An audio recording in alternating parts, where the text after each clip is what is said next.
Hi, everyone. Welcome to our first session in the Working with Latin American Immigrants virtual professional development series.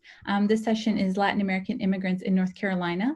We are going to wait a few more minutes just to let anyone else in, and we'll get started in about 2 minutes.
All right, everyone, thank you for joining us today. This is our first session of the Working with Latin American Immigrants virtual professional development workshop.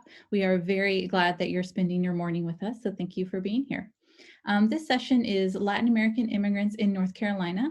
My name is Corin Zaragoza Estrera. I'm the Outreach Coordinator for the UNC-DUKE Consortium in Latin American and Caribbean Studies. A couple of Zoom etiquette reminders for those joining with us today. Please mute yourself during the presentation. If you look down at the bottom of your screen, you should see in the corner, your left-hand corner, a mute button. Please click on that so as not to distract others.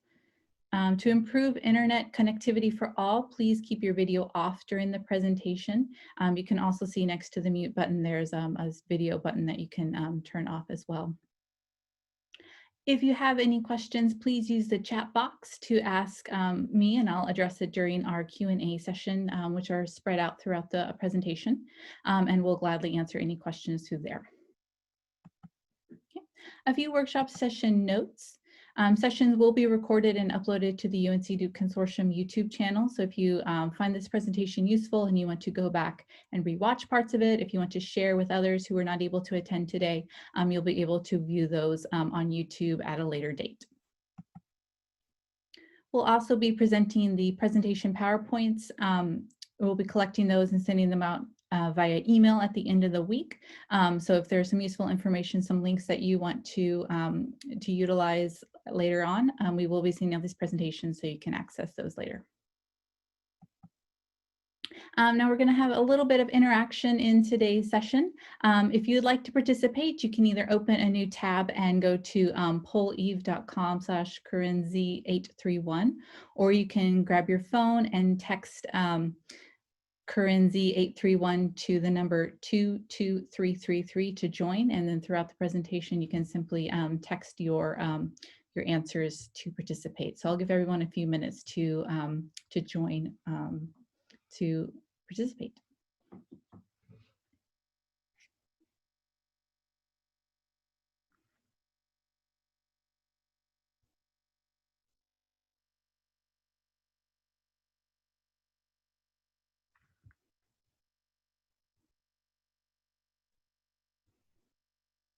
All right, we're going to continue on. Okay. Our objectives for this session today are to study the data about Latin Americans and Latinos in North Carolina, understand why and how people are immigrating from Latin America to the United States and specifically to North Carolina, and to provide context to better understand the lives of the Latin American immigrants that you're serving in your schools and in your communities. Okay. Before we get started, let's kind of take a look at this age-old question, Hispanic, Latino, or Latinx. What is the term that we are that we are using. So our first kind of interactive question, which term do you most frequently use for people of Latin American descent? A, Hispanic, B, Latino or Latina, C, Latinx, D, other, or E, you don't know, you're still figuring out what answer you should use, or what term you should use.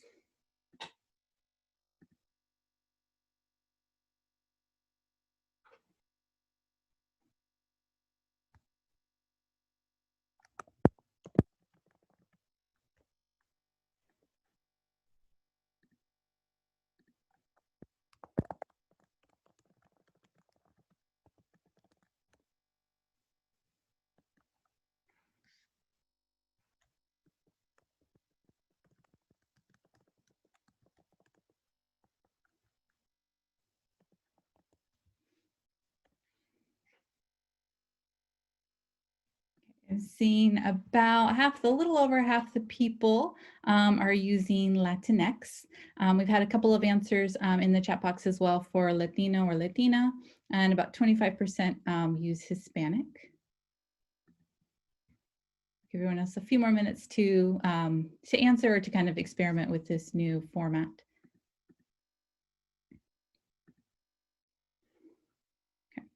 So a little over half of y'all seem to use Latinx, and it's kind of divided among the other half between Hispanic or Latino or Latina. Okay. So first, let's kind of talk about what's the difference between Hispanic, Latino, and Latinx. There's sometimes some confusion about that, which has come around lately. Hispanic is a term that is used for a person whose origin or descent is from a country whose primary language is Spanish. So Hispanic is very much tied to the use of the Spanish language. That is why people who are from Spain are considered Hispanic. But people who are from Brazil are not Hispanic because they speak Portuguese as their first language. Even though Spain is not in Latin America, they are Hispanic. Even though Brazil is in Latin America, they are not Hispanic. Latino or Latina is a person of Latin American origin or descent. So that's anyone who actually comes from Latin America despite their language, first language, or the language of that country that they come from. So that does include Brazil, French Guiana, Haiti, San Martin, those countries down there. It does not include Spain. And then as you can see, there's a big overlap between people who are Latino and people who are Hispanic. Latinx is a relatively new term. It came out maybe the last 5 or 10 years or so. And it's a gender neutral term for a person of Latin American origin or descent. It's a term in Spanish. The O signifies that someone is a male. The A signifies that a person is a female. So there's some kind of gender usage when you're using Spanish to define a person. Latinx is a term that has been created to include people of all genders and of all gender identities. And it's mostly used frequently in a lot of educational settings. We're seeing that used a lot in not only university level, but also K-12 as well. A lot of people don't like Latinx because they say it doesn't follow the rules of Spanish. They say it's not commonly used between people who are actually of Latin American origin. Some people prefer to use Latino. Some people say, no, I'm Hispanic. It's really all a personal decision for each individual and how they choose to identify. Personally, I use Latino or Latina a lot. That's kind of what I grew up using. That's how I identify. But I do understand that a lot of, having worked in the educational field, I know that Latinx is very popular. So sometimes I'll use that.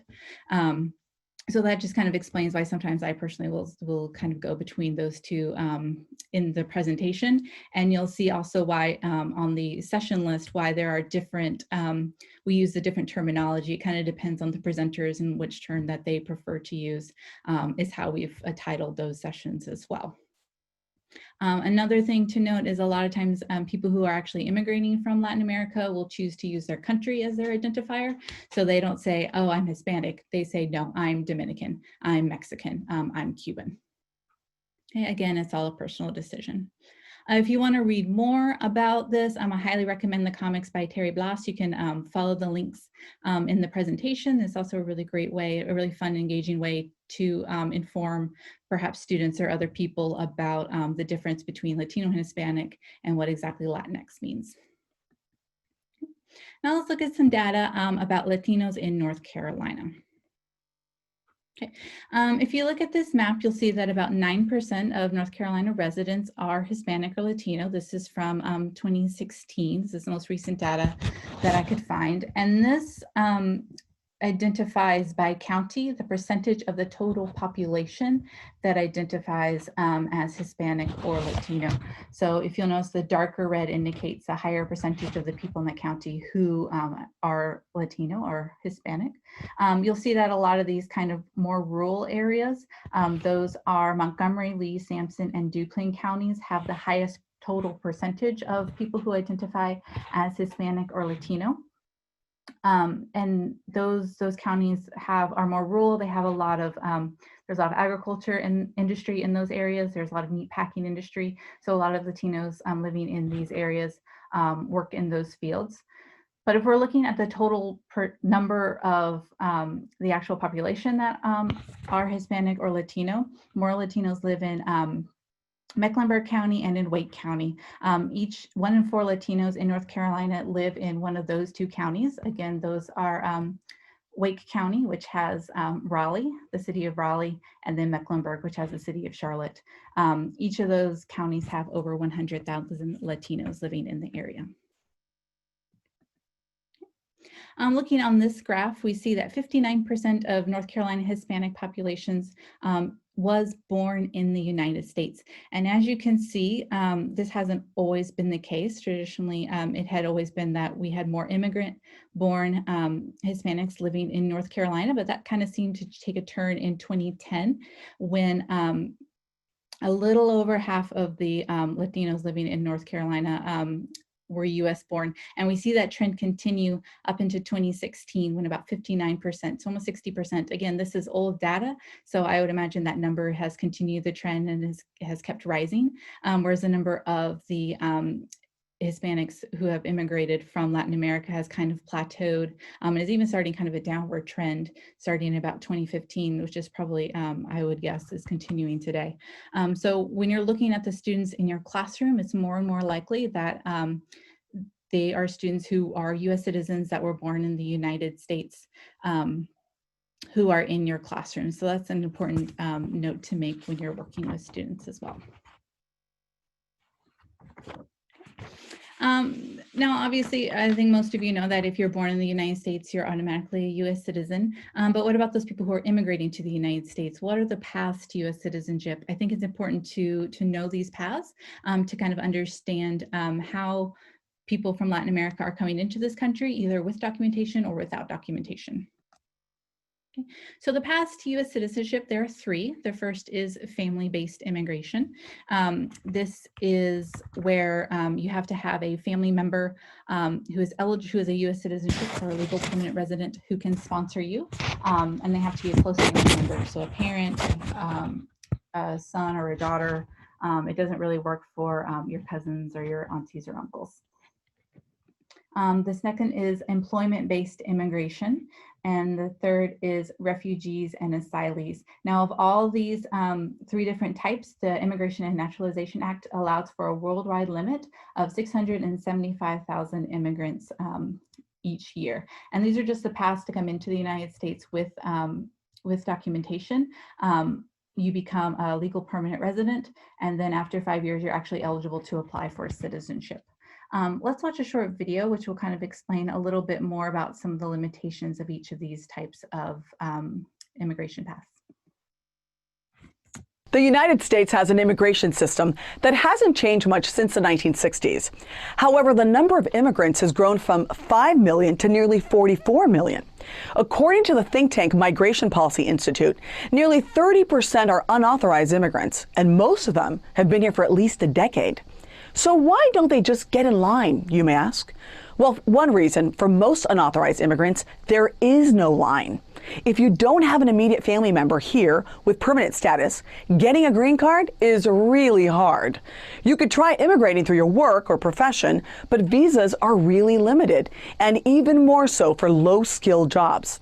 You can also apply for humanitarian protection, but the U.S. caps the number of refugees, and the asylum process is extremely complex and stringent. Or you can try to win a visa in a lottery system, but good luck with that. While some government officials claim unauthorized immigrants are flooding into the U.S., the fact is illegal border crossings hit a 46-year low after the election of Donald Trump. The president's aggressive approach to immigration enforcement may be having a short-term effect, but may not do much in the long run. Now, immigration policy in the U.S. is very complicated. It is always changing. Just this week or last week, right, there was a change to the refugees and asylees path, in that the U.S. is now going to charge to apply. They'll have a $50 charge to apply to be an asylee or a refugee. It's constantly changing, and so we can't really talk about it in depth in an hour. It's going to take much longer than that. So if you would like to learn more, I highly recommend these two articles from the American Immigration Council and America's Voice. And you can also check out these websites as well for really in-depth coverage of immigration policy. I highly recommend taking some time to explore those sites as well. Let's move on to looking at specific countries and why they're immigrating to North Carolina. So our first countries that we'll look at are Mexico and Central America. And by Central America, I mean the Northern Triangle region, which is Guatemala, El Salvador, and Honduras. Throwing out some numbers, what does everyone think the percentage of immigration cases stem from Mexico and Central America? So if we're looking at the total number of immigration cases in the US, what percentage do you think are actually coming from Mexico and Central America? Do you think 50%, 20%, 100%, 75%, someone says? 60 with a question mark? 80%? Another one for 70%, 60%, 80%, 30%, 60. Someone in the chat says 50%, another one for 50, 50%. Great, 20%. So we've got kind of a wide range. Most people are kind of guessing another 20%. Most people seem to be guessing in that 50 to about 70%, 55%. Excellent. So let's move on. Let's see what the 85%. Those are all pretty close.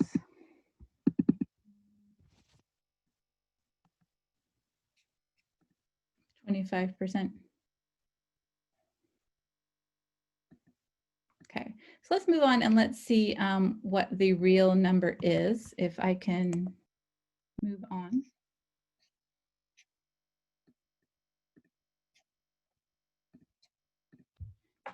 So the real number is 74% of all US immigration cases stem from Guatemala, Mexico, El Salvador, and Honduras. So the other 218 countries in the world only make up 26% of those numbers. So as you can see, it's an incredibly high number of people who are trying to immigrate to the US from these 4 countries every year. So let's figure out why.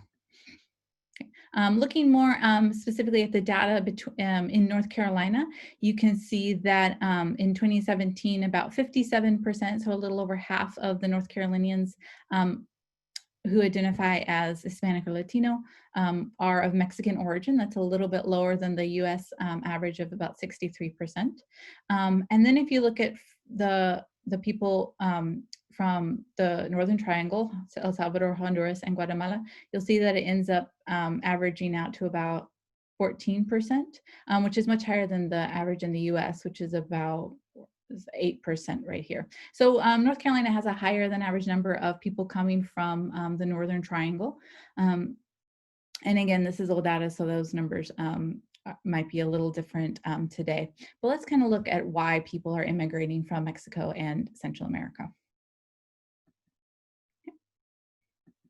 The first is violence. This area of the world is one of the most violent in the world. A lot of the violence is caused by gangs. For example, the infamous MS-13, which actually started right here in the United States in Los Angeles. The homicide rates in particular in El Salvador are very staggering. In El Salvador, 105 out of every 100,000 people are murdered every year.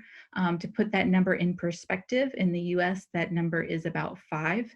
Even in Mexico, that number is about 18. So it's much, much higher rates of violence in Central America than are in other places in the world. The second reason is food insecurity. About 38% of the population in Guatemala lives with moderate or severe food insecurity. A lot of this is caused by weather-related problems, years of drought.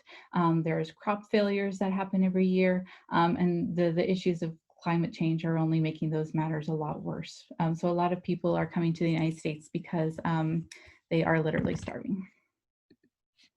Another reason is economic opportunity. A lot of people are losing hope as to finding a way to support their families and to survive. And so coming to the United States seems to be the only option that they have. So they're taking a great risk to come to this country for better economic opportunities for their families.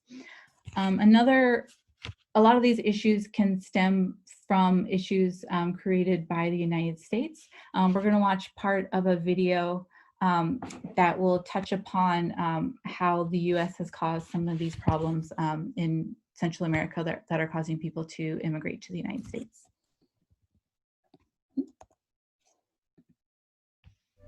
For decades, migrants from Central America have fled their homes to seek a better life in the United States. Between 1980 and 2013, the population of people in the U.S. born in Central America grew from just around 300,000 to over 3 million. The majority came from a region known as the Northern Triangle, which includes the nations of Guatemala, El Salvador, and Honduras. During this time, these nations suffered from economic and political instability, corruption, crime, poverty, and violence. One of the major causes of such strife? The Cold War. From 1947 through 1991, the period now known as the Cold War, the U.S. adopted interventionist foreign policies in an effort to stop the spread of communism. These policies led to the Korean War and the Vietnam War. They also led to U.S. intervention in Central America. The U.S. provided funding, arms, and military training to nations and groups fighting communism, like Guatemala. We're going to have to stop there. It's about a 6-minute video just for the sake of time, but I do highly recommend that you check out the rest of the video to kind of get an overview about how the U.S. intervention in Latin America has caused a lot of the instability that is causing a lot of immigrants to come to the United States. Now, Central American immigration is fairly new. It's probably been increasing in the last 30 years or so. But immigration from Mexico has a much longer history. It dates back to the creation of the border, right? A lot of people living on the border. For example, in my family, you'd come over, you would work, you go back to Mexico to live for a while. People would cross the border every day just to go to work or to go home. And so there's a long history of Mexican immigration, which is why, right, there's so many people in the United States, rather, of Mexican descent. Why is that? If you're looking in more recent times, this is from 2009.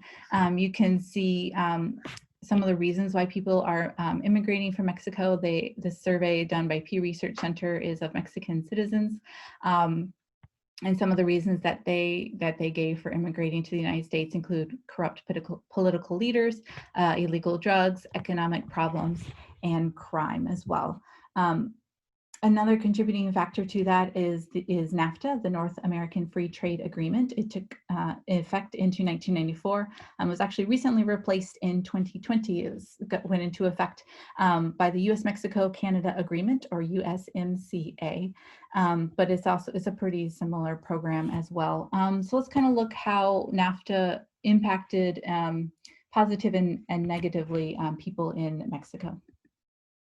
NAFTA, the controversial North American Free Trade Agreement. It wiped out border taxes between Canada, the US and Mexico almost 25 years ago. In the eyes of President Trump, Mexico was the big winner. And they're killing us at the border, and they're killing us in trade. They're killing us. He's long talked about the US's massive trade deficit with its southern neighbor. But behind the numbers, many Mexicans question what they've really gained. Chief among them are small-scale farmers. With the protective tariffs down, crops from highly subsidized and efficient US farms have flooded in. It really affected us. The corn they bring from the US is really cheap, and so they lower our prices a lot. That's really affected the farmers and our families. We harvest, but we just can't get ahead. NAFTA did increase the flow of international firms to Mexico, taking advantage of the open border to produce high-tech goods for the US using cheap Mexican labor. The auto and aerospace industries in particular are booming. There are more jobs, but most salaries are low. Juan earns less than $1 an hour in one of the many factories in border city Juarez, assembling medical equipment for the US. In some ways it's an opportunity, but it's also exploitation. We can't complain because we have work, but we just have to put up with whatever they pay. The Trump administration is pushing to strengthen NAFTA's requirements for labor and environmental regulations, looking directly at Mexico. Most Mexican economists agree that NAFTA failed to reach its lofty goals, but that it was in some ways a success. It helped turn parts of this country into production powerhouses, with all the benefits for local communities that brings. It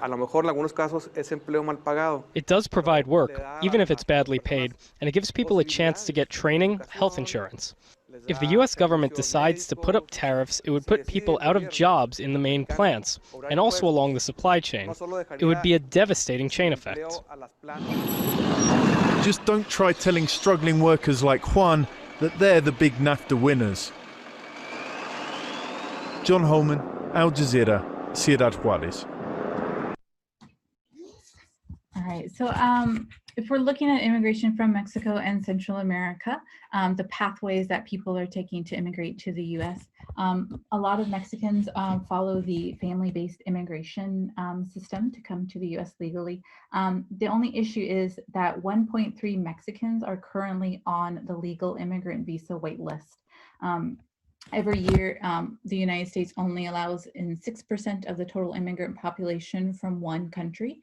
And so if you have certain countries like Mexico, the Philippines, India, where there are a lot of people trying to immigrate in, it creates a backlog of people who are waiting to come to the US.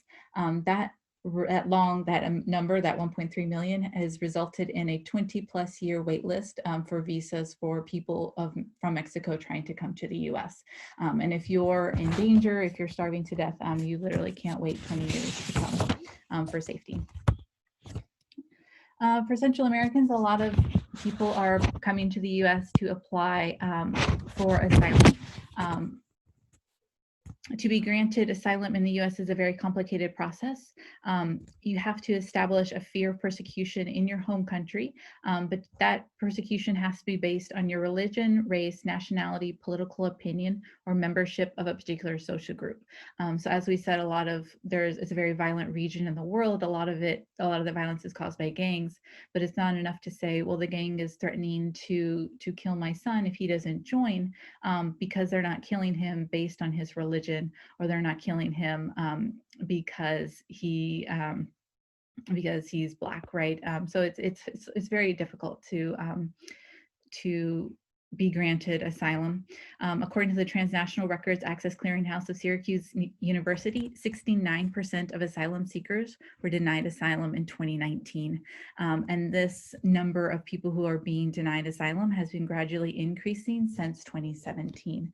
So for a lot of people who are coming to the US and trying to find safety and refuge, it's becoming increasingly harder to do that. Again, there's just been a change that before you could apply for asylum for free, and now there's a $50 charge for that. Even if you're applying for citizenship, if you've been in the US legally, they've now increased that fee to, I think, about $1,100, which is a pretty large increase by a few hundreds from what it was previously. So with all this being said, true or false, do you think Mexican immigration to the US is at an all-time high? Some say false.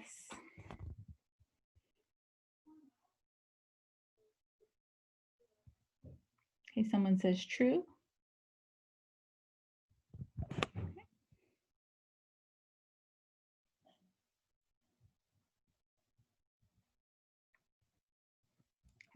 So about 94%, so a large majority of those participants are saying that they think it's false, that Mexican immigration is not at an all-time high. Let's see what the real answer is. Okay. The answer is false. Mexican migration to the US has actually decreased 53%. So back from between 2003 and 2007, about 1.6 million Mexicans were immigrating to the US. That number dropped dramatically between the years of 2008 and 2012. And the big cause of that was 9/11, right? After 9/11, the US really ramped up its border security. And that resulted in a huge drop in immigration from Mexico. And ever since then, that number has been decreasing. The most recent data in 2017 showed that only 778,000 people from Mexico were immigrating to the US. A big reason for that is increased border security as well. Another part of it is that the Mexican economy has been doing significantly better in recent years. And so people are either not feeling the need to come to the US that they would have before, or they're deciding to move back now that Mexico is more prosperous than it was when they first left. When we look at the numbers living in North Carolina, again, since 2014, more Mexicans have returned to Mexico than have migrated to the US. They work in a variety of occupations. Please, we know that this is a very broad sense of Mexicans living in North Carolina, right? You have some who maybe work some of those more low-skilled jobs, such as agriculture or food prep. I say low-skilled because those are highly skilled work. As we can see these days, people who are working in those jobs are considered essential workers. And so it is that I do not think that they are low skills at all. So you do have to be highly skilled for these jobs. That being said, newer immigrants who are coming to the US are more likely to have college degrees who are coming from Mexico, and so they're more likely to have more professional jobs. 33% report speaking English very well. Okay. Central Americans who are living in North Carolina, remember, this is a very broad overview. Many live in Wake and Mecklenburg counties, as well as the rural areas. They're employed in meat processing, agriculture, and the construction occupations, and 30% report speaking English well. Questions that you might have about Mexican and Central immigration, you can either type them in here, or you can type them into the chat, and I'm happy to answer those now. I'm going to check the chat and see if we have any questions.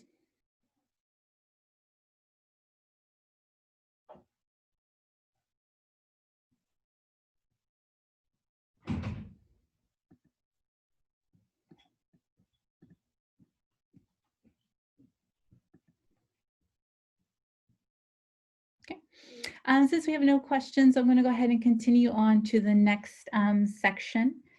Oh, maybe we do. How did the economic state in Mexico improve? That was a question. I am not 100% sure. I'm not an expert on economics in any sense of the word. I believe it's because a lot of the effects of NAFTA, right? There were an increase in the number of factories being built in Mexico. And even though they're low paying, they are jobs and they are paying. So I believe that has a big part of it. But if not, sorry, but I can definitely do some research and share with you a more complete answer once I can share this chat, once I share the presentation with you.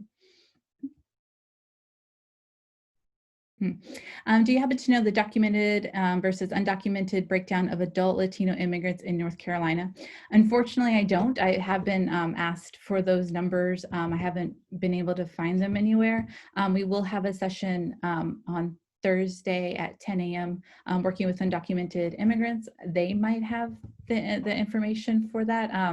I want to say at least across the US, it's about 11 million, but I don't know specifically for North Carolina. It's obviously kind of hard to find that data because a lot of people don't want to tell official government type people that they don't have papers.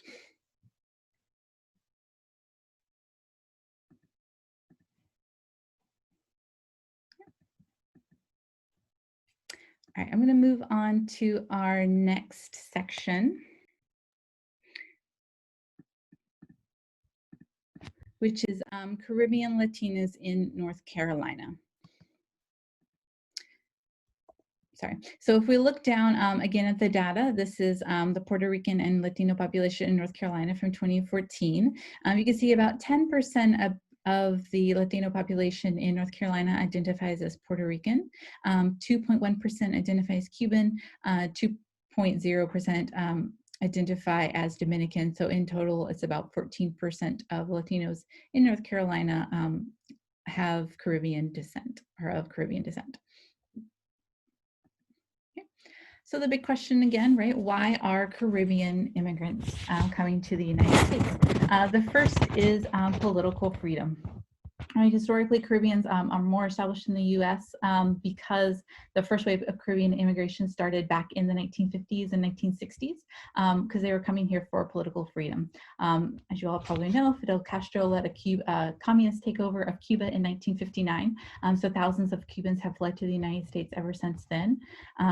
In about 1961, a lot of people from the Dominican Republic started coming to the United States because they had a very brutal dictator named Rafael Trujillo, who was assassinated, or who died, and in the aftermath of his death, there's a lot of turmoil rather in Dominican Republic. So a lot of people started immigrating to the U.S. During that time as well.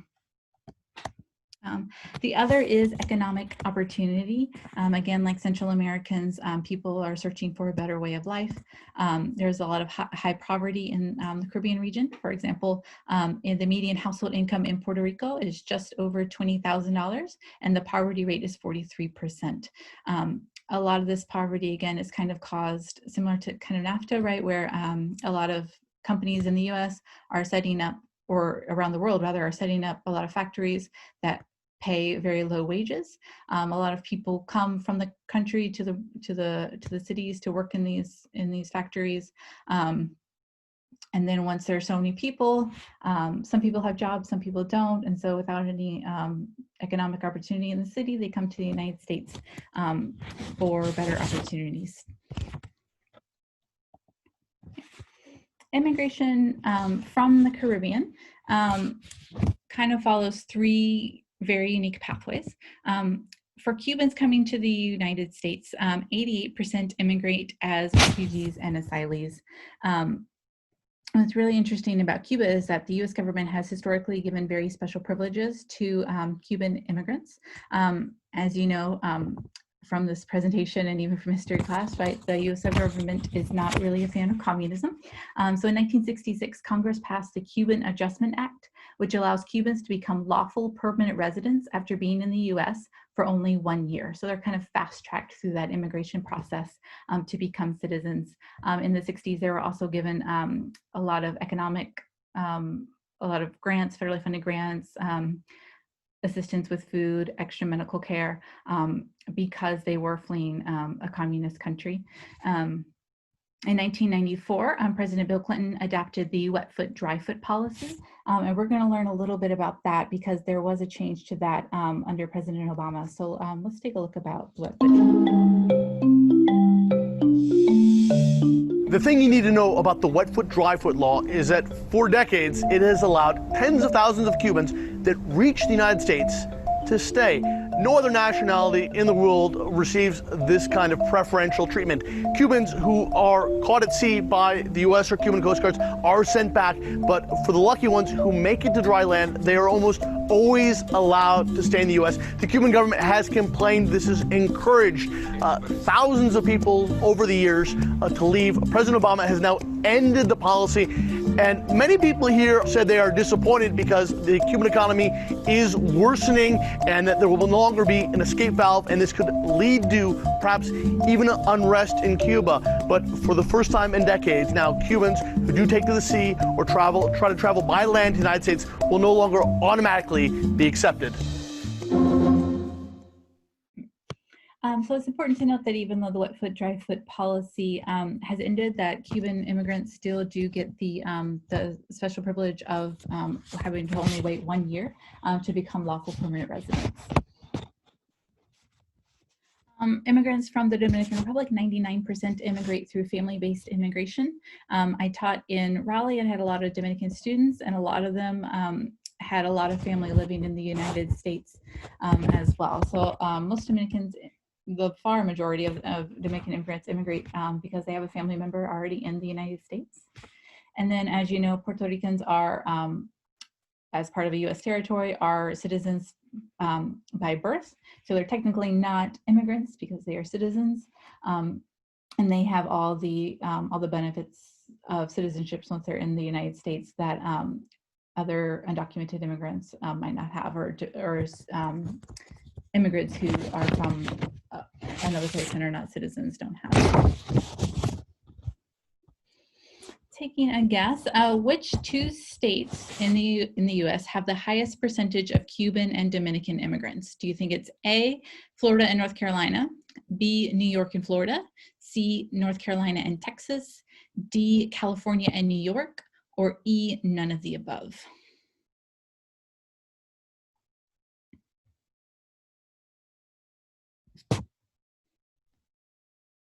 Okay, got a lot of votes for New York and Florida. Overwhelming. Couple for Florida and North Carolina.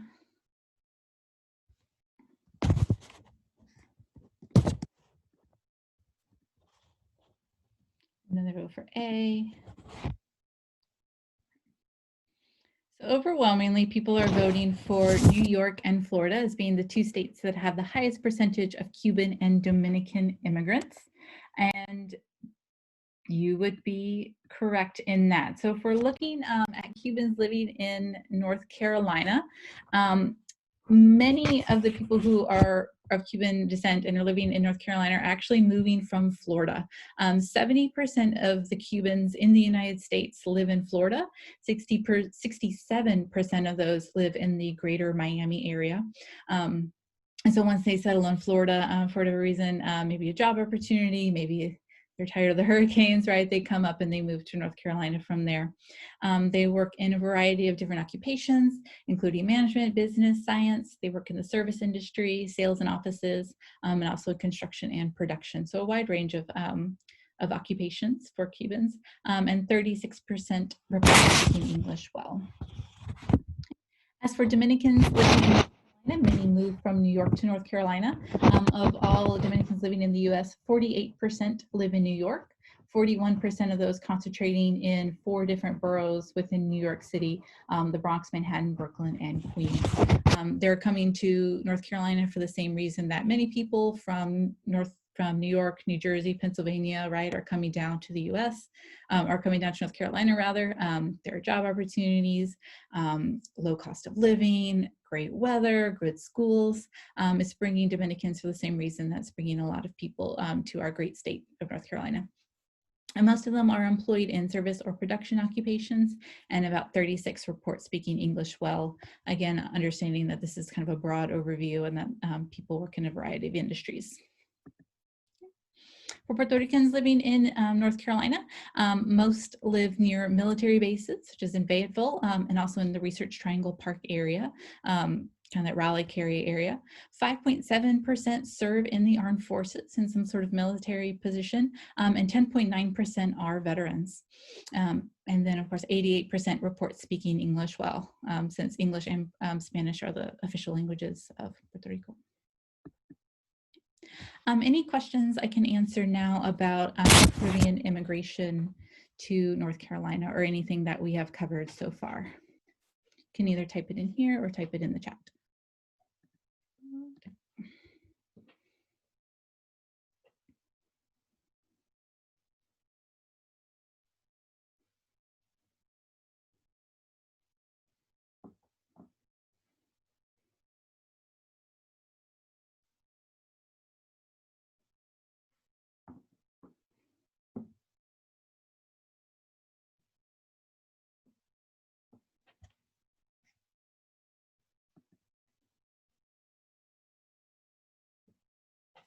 Okay.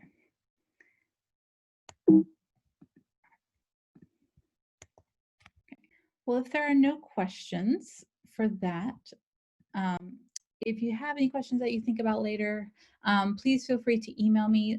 Here's my email. Again, my name is Corin Zaragoza Estrera. Please also visit our website for more information about resources available to teach about Mexico, Central America, and the Caribbean in your classes this year. You can follow us on Facebook, Twitter, and Instagram as well. We have lots of book recommendations, and you can find information about our events. Speaking of events, tomorrow's sessions is how administrators can create welcoming schools for Latino or Latina students. That's a panel discussion with 3 local administrators about how they create welcoming environments for Latino students. That's Tuesday, August 4th at 10 a.m. using the same link that you used to join us for today's session. We also have in the afternoon, Nurturing Latinx Identity Formation in Learning Environments. That is at 2 p.m. and it should have been in the same email. There's a link to the afternoon session as well.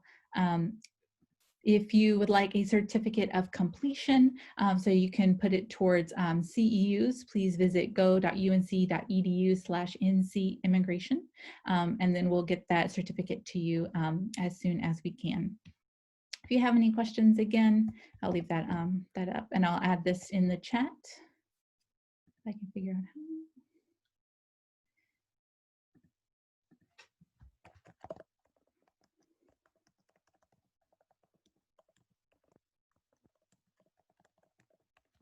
You can find this link as well in the chat. Thank you all for coming. Please come to our other sessions, tell your friends and family. And I thank you so much for all the work that you do for students in North Carolina and around the country.